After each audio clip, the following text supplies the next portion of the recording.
Quando eu tava editando meu último vídeo de Boa Noite Pum Pum, eu reparei que eu apresentei muito por cima a obra, mas já que aquele vídeo já foi gravado 2 vezes e eu tive que renderizar bastante ele, eu decidi apresentar ele na parte 2. Vocês já viram alguém apresentar uma obra na parte 2 do vídeo? Pois é, né? Vai ser a primeira vez que eu vou fazer isso. Boa Noite Pum Pum é uma obra que foi lançada em 2007, escrita pelo Inio Asano, e conta a história sobre um garoto que é representado como um pássaro, e no início ele é uma criança cheia de sonhos e esperanças, mas tinha uma família problemática, convivia com pessoas problemáticas, teve contato com pornografia muito cedo, teve uma obsessão com sua primeira paixão na vida, e ele era um pombinho, mas acabou se corrompendo e virou um demônio. Inio Asano tem especialidade em fazer obras seinen cruas e realistas, mas também tem algumas obras com um toque de surrealismo. Inicialmente ele queria que todos os personagens fossem pássaros ou outros animais. Seria uma obra tipo Old Tax ou Beastars, uma obra furry. Mas a agência não queria uma obra desse jeito com bichos em vez de humanos. Mas ele conseguiu que pelo menos o personagem principal fosse um passarinho. E ainda bem que ele conseguiu isso, por causa que o que mais chama atenção nessa obra é o protagonista ser um passarinho. Nesse vídeo eu vou descrever a terrível jornada do nosso protagonista. Então vamos começar. A história começa com uma garota nova chegando na classe do Pum Pum. O nome dela é Aiko, e para o Pum Pum foi amor à primeira vista. O professor passava uma atividade que é fazer uma redação contando o que vocês querem ser quando crescer. E Pum Pum não fazia ideia, mas Aiko queria ser uma modelo e aproveitar a vida ao máximo. Em casa era sempre a mesma confusão de sempre, e Pum Pum sempre se isolava quando era possível. O pai dele dá um telescópio de presente, e ele decide o que ele quer ser quando crescer.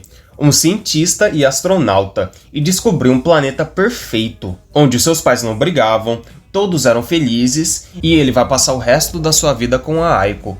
No dia seguinte, quando ele acorda, sua mãe está com a cabeça quebrada. Depois desse acidente, o tio dele vai cuidar dele de agora em diante. E diz pra ele que sempre quando estiver em uma situação difícil, é só rezar para o deus Chinky-Roy. Chinky-Wink, brilha, brilha. Depende da tradução, é sempre um nome diferente. Sempre quando o Pum Pum invoca esse deus, ele sempre dá ótimos conselhos pra ele. Tipo, mata aquele cara lá, se mata, vai bater uma punheta pra ver se fica mais feliz. Enfim, na escola os amigos dele o convidam para uma sessão de filmes mais 18. Só que houve um imprevisto, então teve que ser na revista mesmo. E o planeta dele foi invadido por demônios, e eu não sei se eu devo censurar esses demônios, mas eles têm formato lá de partes íntimas femininas. O tio dele recebe uma visita de uma mulher. Ela é membro de uma seita que quer convertê-lo, mas ela é a mãe da Aiko. E a Aiko não acredita nessa seita, e não quer que o Pum Pum ache ela mais esquisita. E o Pum Pum promete que quando eles crescerem, o Pum Pum vai sustentar ela. Enfim, ele e os amigos dele vão visitar um lugar abandonado, e aconteceram muitas coisas memoráveis que eles vão guardar com carinho essa memória. Enfim, após isso eles vão pro ensino fundamental, todos eles se separam e a Aiko arruma um namorado. Essa parte da história eu acho muito chata. Mas resumindo, o Pum Pum e o namorado dela disputam para ver quem é que vai ficar com a Aiko em um jogo que eu esqueci qual é o nome desse jogo. Nenhum dos dois fica com ela, o ensino fundamental acaba, a Aiko vai se mudar e é isso, vamos para a próxima parte. O Pum Pum passa em uma prova e agora vai estudar em uma escola particular. Mas a única coisa importante nesse momento da vida dele é fazer sexo.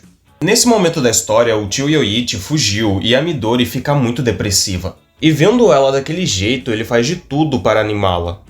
Mas o tempo vai passando e o tio Yoichi não volta. Já que o Pum Pum se parece muito com o Yoichi, ela mata a saudade do Yoichi, estuprando o Pum Pum. Fazer isso era tudo que o Pum Pum queria, não é? Não, não era isso que ele queria. Pelo menos não daquele jeito. Ele fica extremamente mal, até conhecer uma garota chamada Kanye.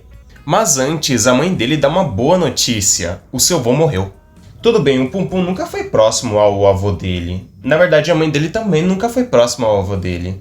Na verdade, ninguém nunca foi próximo ao avô dele. Por causa que ninguém se importa com ele é um merda.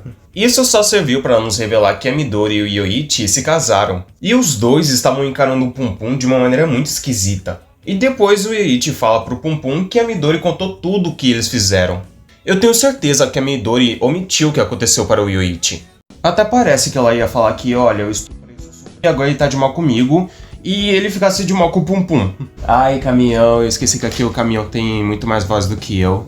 Estão tentando me silenciar e eu tô achando isso um absurdo. Ela tem dependência emocional no Yoichi, então é óbvio que ela não vai querer destruir o relacionamento deles. Ela vai preferir destruir o relacionamento dele com o Pum Pum. Eles nunca mais se deram bem depois disso.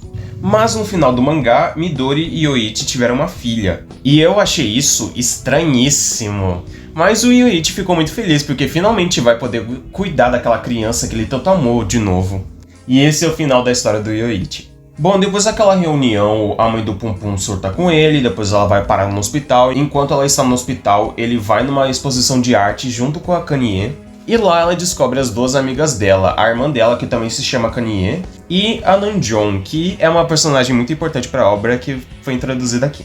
Naquela exposição não tinha uma arte muito interessante pro Pum Pum, até ver a arte da Namjoon. A arte dela fez ele lembrar daquele momento que teve com sua turminha. Isso porque ela também estava naquele dia, só que quando eu terminei o mangá eu não fazia ideia de que ela estava naquele dia. Foi quando eu reli ele, eu notei que aquela menina, a gordinha, era a Namjoon. A Namjoon é a minha personagem favorita junto com o Seiki. Ela tem o sonho de fazer um mangá de sucesso, mas sua família e seus amigos sempre desprezaram esse sonho. Ela já tentou publicar suas histórias várias vezes, só que todas as vezes ela foi rejeitada. Isso faz com que ela se auto-sabota o tempo todo, por causa que se ninguém gosta da arte dela, então ela também não vai gostar. Mas quando ela vê o Pum Pum, a única pessoa que está admirando a arte dela naquela exposição, ela fica muito feliz. E pede para o Pum Pum deixar um comentário na sua arte, já que ninguém fez isso até agora. E aproveitando, deixem um comentário aqui embaixo, tá? Porque ninguém fez isso até agora, por favor. Ele preencheu o caderno inteiro da Namjoon fazendo uma história muito mirabolante, que foi o que deu na telha naquele momento. Depois disso, ele tenta forçar um momento romântico com a Kanye, a ponto de assediá-la. Depois, eles nunca mais se falam. E nesse momento da história, a mãe do Pum Pum morreu. Então agora ele vai ter que fazer uma escolha. Ou ele vai morar com o pai, ou vai morar com o tio e a tia dele. Mas ele decide ir morar sozinho. Tudo bem, eu acho que isso é uma realidade muito estranha aqui no Brasil, tipo, você decidir morar sozinho sem ter formação nenhuma. Por causa que se eu decidir fazer isso agora, vou ter que pegar um facão, ir num banco de uma praça e não deixar ninguém te sentar nela. Aquilo ali vai ser minha casa. Mas no Japão parece que se você ganhar o salário mínimo já é o suficiente para você se sustentar. Aqui no Brasil isso é impossível. O plano era o seguinte, ele ia viver naquela kitnet japonesa por um tempo e quando ele tiver que renovar o contrato, ele vai se autodesviver. Esse é o plano de vida dele. Nesse momento do mangá, a vida é chata, depressiva e monótona. Mas um pingo de esperança aparece. Mesmo depois de anos, Pum Pum ainda tem uma obsessão pela Aiko. Ele não é mais apaixonado nela, mas ela faz ele lembrar daquele momento que era feliz. Agora isso é uma obsessão doentia, não é mais uma paixãozinha de infância. Um dia, o proprietário convida o Pum Pum para almoçar e conversar com ele do porquê que ele passa dias dentro de casa, aparentando estar com depressão, e pediu para ele se abrir. Será que as pessoas foram tão ruins assim na vida dele para ele ser tão depressivo? Daí ele se lembra da vez que ele foi estuprado, da vez que ele tentou assediar alguém, da sua ordinária mãe que morreu na frente dele, mas pelo visto a Aiko foi a pessoa que mais machucou ele. Depois de passar o dia inteiro com esse cara conversando, ele se reencontra com a Namjoon. E ela pede para ele continuar aquela história que ele havia escrito naquele caderno. Ele bebe, fica bêbado, e a Namjoon leva ele para casa. Depois disso, ela convida ele para jantarem, e ele faz a mesma confissão que o Yoichi fez para Midori. Só que dessa vez não foi uma reação negativa. Enfim, ela quer que ele reescreva aquela história que ele fez naquele caderno. Eles têm uma briguinha e Pum Pum diz que não vai escrever nada, mas ele escreveu bem rápido até. Mas de acordo com a Namjoon, tava horrível aquela escrita. A amiga dela explica para o Pum Pum que quando ela era criança, ela não largava o caderno de desenho. E o sonho dela sempre foi fazer um mangá.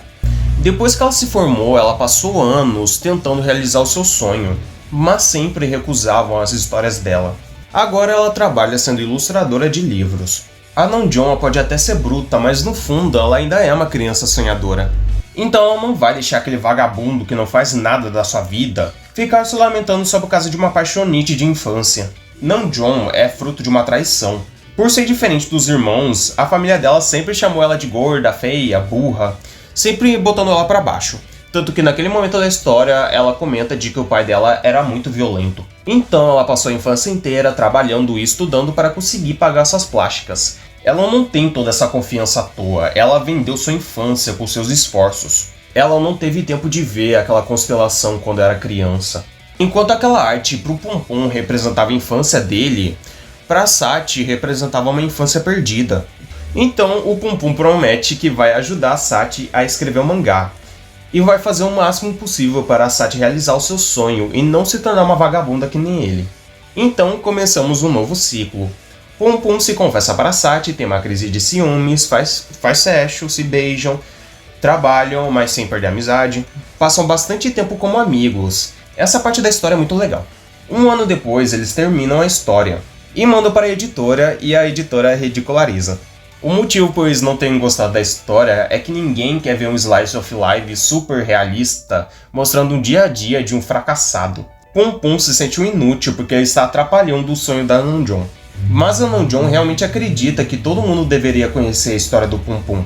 Bom, finalmente chegou aquele momento de renovar o contrato do apartamento, e o Pum Pum se lembra daquele acordo que ele fez anos atrás. E nesse momento o vizinho começa a fazer sexo e ele começa a se masturbar escutando toda aquela gritaria lá. E é uma cena bem esquisita, mas a partir desse momento o Pum Pum assume a identidade daquele vizinho. E nesse momento ele se reencontra com a Aiko, mas ela também tá usando uma máscara de uma modelo bem sucedida. Só que na realidade ela trabalha no lixão. Nesse meio tempo, o Pum Pum para de falar com a Namjoon e ela se sente extremamente solitária. Ela consegue a aprovação de publicar o mangá, só que não é o mangá que eles estavam trabalhando. É um mangá mais clichê, é uma coisa que a Namjoon não queria fazer, uma obra clichê. O Pum Pum e a Aiko se reaproximam, tendo reencontros românticos.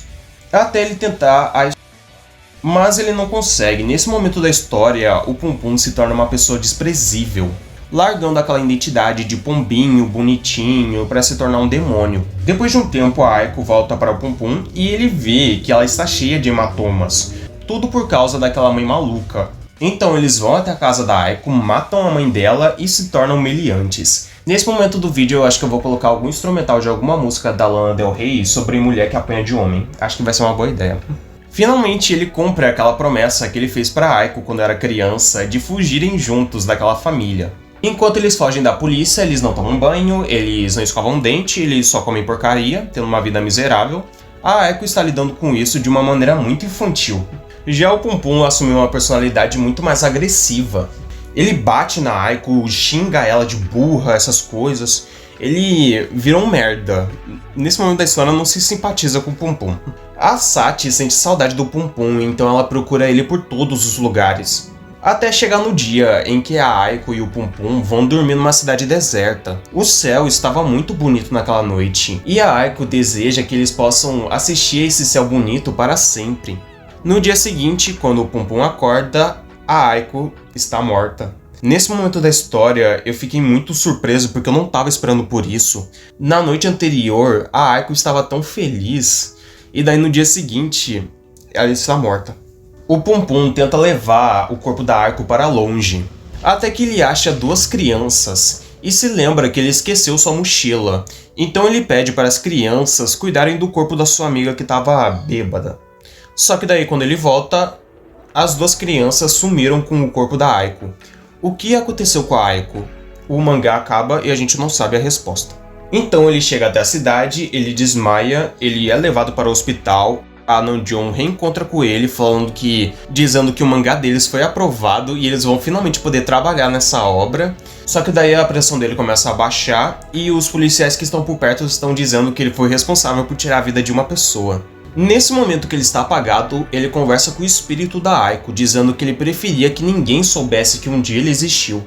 E no final da história, ele tem uma reunião junto com seus ex-amigos, menos com a Aiko e o Shimizu, porque eles estão mortos. Eu achei esse final bem decepcionante, mas daí eu fui procurar algumas entrevistas do Inio Asano. Na verdade eu tava procurando por opiniões sobre o final do mangá, porque eu achei esse final meio broxante. E em uma entrevista ele fala que era pro Pum Pum ter morrido no final, só que ele pensou que isso seria um final muito previsível. Em nenhum momento da história os desejos do Pum Pum são realizados.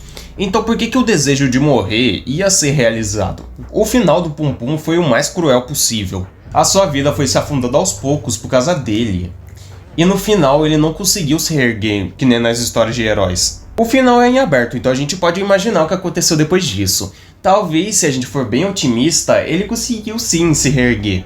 Se formos bem otimistas, no final ele foi atrás da Sachi, finalizaram o mangá deles e viveram felizes para sempre. Mas esse é um mangá cru e realista sobre o declínio de um personagem, não sobre sua redenção. Então, provavelmente no final, ele nunca superou a Aiko e se afundou na tristeza e nos vícios. Boa Noite Pum Pum tem uma dualidade muito interessante que eu nunca vi em nenhuma outra obra. Ao mesmo tempo que ele é realista, ele é surrealista.